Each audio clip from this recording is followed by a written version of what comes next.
Ever wonder what's watching you from between the trees when you're alone in the woods? That prickling sensation on the back of your neck isn't just your imagination. Let me tell you something that's been with us far longer than you might think. You have probably heard of him, tall, impossibly thin, dressed in a crisp black suit that never seems to wrinkle, arms that stretch beyond what physics should allow. A face. Well, can you even call it a face when there is nothing to see? But this isn't just some creepypasta born in the digital age, no. What if I told you that people have been seeing this thing for thousands of years? To understand how far this goes, let's take a journey way back. Picture this: 9000 BC, prehistoric Brazil, the dawn of civilization. Early humans huddled in caves, fighting to survive in a world that wanted them dead, and yet they took the time to paint on their walls. Most of these paintings show hunts, celebration, and the daily struggle of ancient life. But there is one that is different: an elongated figure, unnaturally tall, leading a child by the hand. Sounds familiar, right? And it doesn't stop there. Fast forward to ancient Egypt. Around 3100 BC, the mighty pharaohs ruled with divine right, yet they feared something they called the thief of gods, or the thief of Cook. In Pharaoh Wasner's tomb, hieroglyphs depict a strange figure with multiple upper limbs, a figure that appears nowhere else in Egyptian writing. What could terrify a god king so thoroughly that he would have it carved into his eternal resting place? And then there is Europe. Centuries later, in 1702, deep in Germany's Black Forest, a boy named Lars whispered something chilling to his father. "The angel is outside." The next day, Lars was gone. All that remained was a scrap of cloth, softer, thicker than normal cotton. The Germans had a name for the entity: the Guzman, the tall man.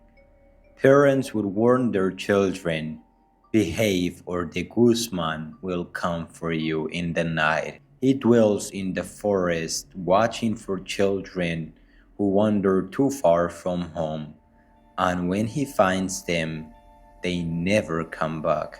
But Germany wasn't alone in its fear. In Scotland, they called him Fear-Doob, the Dark Man. The Dutch spoke in hushed tones about Takenman Branchman. Romania had its own legend of a tall nobleman with arms long and boneless like snakes. Different names, same nightmare. What do you see? So what exactly is this thing? Accounts vary, but certain details remain eerily consistent.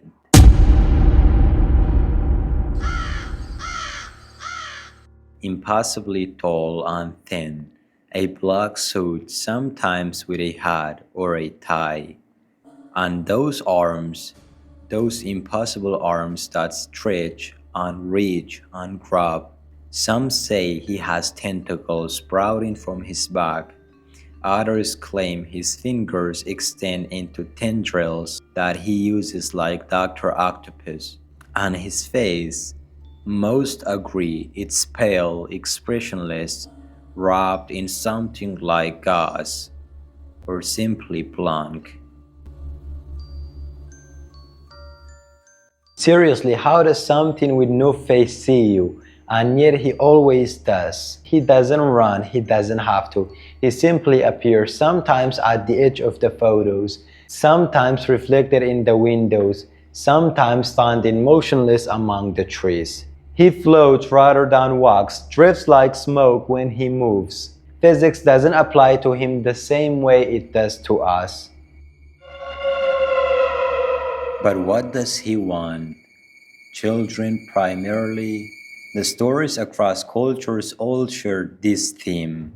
He takes children who misbehave, who venture where they shouldn't go, who stay out after dark. Remember those photos that show him standing with groups of children. Shortly after those pictures were taken, the children's also were taken. They just disappeared. There is never any evidence.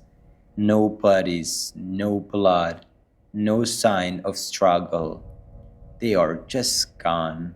Some believe he doesn't kill his victims at all, but he takes them somewhere else, another dimension, perhaps a place we can't comprehend. Others think he feeds on fear rather than flesh, that he enjoys the psychological torment of being glimpsed, of creating paranoia, of pushing his victims to the breaking point before he finally takes them, like that Romanian fairy tale where he manipulates a mother into killing her own family before finishing her off himself. Cold, calculated cruelty. He doesn't hide. He doesn't care if you see him or even photograph him. It's like he is beyond our ability to do anything about his existence. Think about it. Documentation of this entity spans millennia across continents before mass communication existed, from Brazilian cave paintings to Egyptian hieroglyphs to German woodcuts to English folklore. How is that possible unless there is something real behind the legend? And there is a nasty thought. What if he has evolved his tactics over time? What if the modern digital version of Slenderman is just his latest adaptation, using our connectivity against us? Because that is the thing about legends that endure for thousands of years. They don't survive by accident. They survive because there is something keeping them alive. So next time you are walking alone at dusk and feel that familiar prickling on the back of your neck, next time you glimpse something tall and dark between the trees that shouldn't be there, next time your child mentions seeing the tall man outside their window, remember this: the earliest people to draw his image on cave walls lived 11,000 years ago. And he is still here, still watching, still waiting, still reaching with those impossibly long arms. What if right now he is standing right behind you? And what if I told you that he will take you on your life if you don't like this video? No, I'm just kidding.